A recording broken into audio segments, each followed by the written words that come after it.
Mi permetto, Presidente, di mostrarle una bottiglia di Prosecco. Senatore, per cortesia, il Prosecco tolga la bottiglia. Poi Lei lo sa che non lo può esibire in aula. No. Lo conosciamo tutti, è patrimonio dell'UNESCO. Mostra ai colleghi senatori una bottiglia di Prosecco. Il presidente della Commissione Agricoltura Giampaolo Vallardi nel suo intervento durante l'informativa al Senato del ministro Stefano Patuanelli sul caso Prosecco e la richiesta della Croazia di registrare il suo Prosecco. Vallardi plaude all'impegno del governo dal punto di vista giuridico per difendere la denominazione Prosecco, ma chiede un ulteriore sforzo perché dice i croati sono già andati avanti.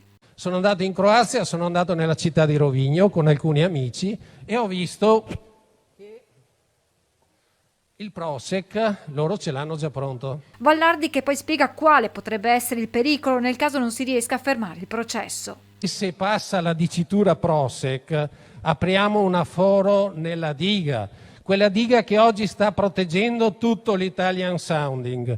Preoccupazione in qualche modo condivisa anche dal senatore del Partito Democratico Andrea Ferrazzi. Questo potrebbe creare un precedente pericoloso nelle menzioni speciali.